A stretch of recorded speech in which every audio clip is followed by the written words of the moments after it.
Have you heard the boos?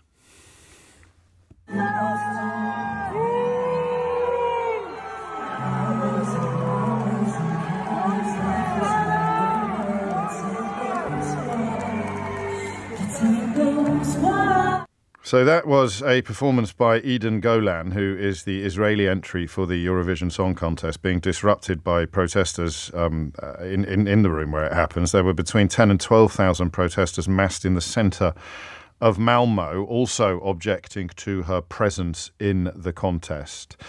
And I don't know that the likes of this have ever been seen before. Greta Thunberg was there, extending her remit lately from climate activism to broader political issues. Young people are leading the... Well, I don't need to read her words to you. You can hear them for yourself. We think it is outrageous and inexcusable for Eurovision to let Israel participate while committing a genocide. It's a song contest where Israel, a country that is currently committing a genocide in Gaza, are allowed to compete. When a country behaves in a way that is unacceptable, then Eurovision excludes them. So why not Israel? And finally, the chanting of that crowd, which marks a political moment that, well, it certainly focuses the mind, doesn't it? Dirty, dirty competition! Dirty, dirty competition! Dirty, dirty competition! Dirty, dirty competition! Israel out on Eurovision! Israel out on Eurovision! Israel out on Eurovision! Israel out on Eurovision! Gosh. Eurovision, historically quite a ridiculous contest. I think even Terry Wogan would struggle to inject much humour into this scenario, although I suspect if anybody could, it would be the late, great Sir Terry Wogan. I certainly won't try.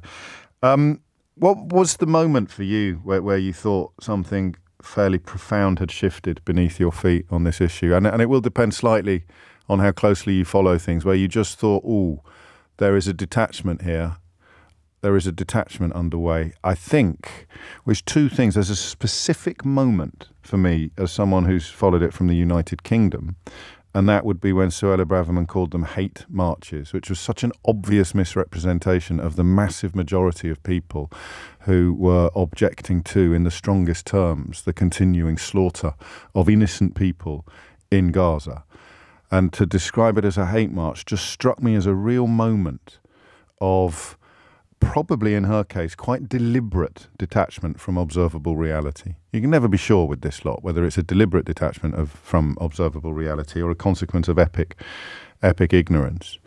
That was huge, I think, because it was such a dichotomy, such a divisive way to behave, and then of course to blame the police for I don't know, sort of small minorities of profoundly unpleasant people or positions being pursued on those enormous marches, to somehow claim that it was grounds to ban them altogether or that the police were somehow remiss, was deeply dangerous for a former Home Secretary.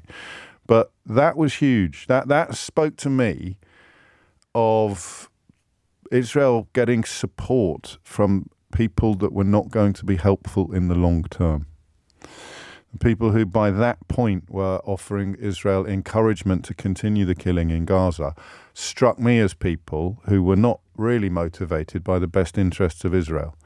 Some of them, I'm not saying this necessarily about Suella Braverman, but some of them, particularly on the sort of right wing of British media, seem to be more motivated by almost a form of relish at Muslims being killed in Gaza. And some of them, of course, had long and troubling histories of Islamophobia. So I think I said to you at the time, you need to be careful. You need to choose your friends very, very carefully at times like this, because the people who are applauding every tactical decision, applauding every move, applauding, in a sense, every death in Gaza are not necessarily the people who have your best interests at heart. Critical friends are crucial in times of crisis, and Israel didn't really do much to look after us, to look after what you might describe as critical friends. And then the second point, which is fixed into the first. Peter's come up with a text which is very helpful. This is the other point where Israel lost the battle for hearts and minds. And Peter is still doing it. He writes, they're not hate marches, they're pro-Hamas terrorist supporting marches like when the Nazis marched.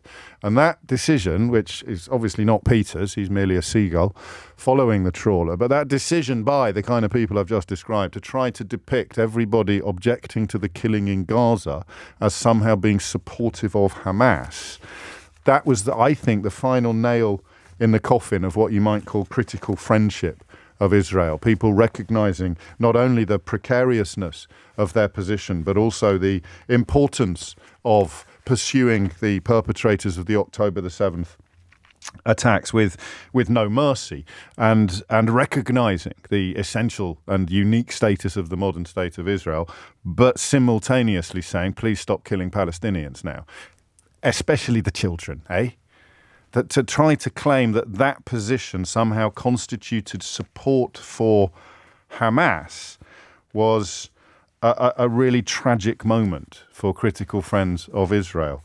And that is a point that people like Peter, I understand parts of the reason why. That was the point where people like Peter lost the support of everybody vaguely neutral, culminating in one sense, because it's only one corner of the country, culminating in the scenes that we are seeing in Malmo at the moment. Two things: calling all of them hate marches and claiming that everybody saying, please stop killing Palestinians, somehow was comfortable with the events of October the 7th or supported Hamas, was almost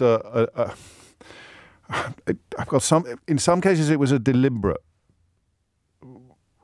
display of contempt almost for international standards, let alone, of course, international law. But more than that, in the context of hearts and minds, it was the point at which this group of people said, I don't care about anything except our right to continue killing. And that is where Benjamin Netanyahu finds himself now, when he is talking about being quite happy to go it alone and not needing the support of anybody anywhere else in the world. That usually would be the point at which you stopped to wonder whether perhaps you'd got this wrong. But of course, if Netanyahu's motivation has absolutely nothing to do with what's happening on the ground in Gaza and everything to do with appeasing his far-right cabinet members who prop up his corrupted government, then of course no figure of deaths in Gaza is too high for him. But how scary all this is. It's coming up to 10:15. The conversation I want to have is actually about the Eurovision. I'm tempted just to throw open the phone lines and say, what do you see? How does this affect you? How significant do you think it is that the eyes of the world, because daft though it may seem to many of us, the Eurovision Song Contest is a huge issue. The European Broadcasting Union is, I presume, terrified about what's going to happen in the room. They are trying to ban flags, symbols, clothing, which I presume will extend to the scarf that's often associated with supporters of the Palestinian people. I'm never quite sure how to pronounce it. I think it's a kefir. Is it a kefir?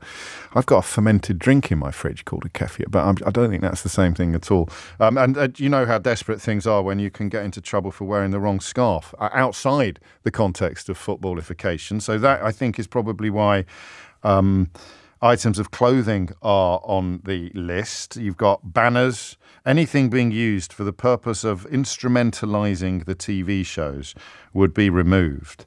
And here's the really tricky thing. Israel's initial entry, by the way, did in fact reference the victims of the Hamas terror attack on October the 7th. So if you're minded to speak up for Israel today on the rights or wrongs of banning political expression from the auditorium in Malmo, then once again, the Israeli authorities, or whatever word you want to use, once again, they've scuppered your position, both intellectually and morally, because they wanted to sing about the terror attack on October the 7th, but the initial entry was barred, clearing the way for Eden Golan to sing this song, Hurricane.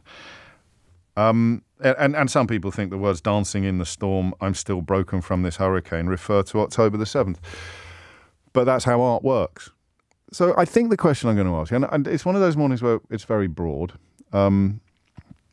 And we may end up just saying, what do you make of all this then, eh? But I don't think that this organisation should have banned the Israeli entry.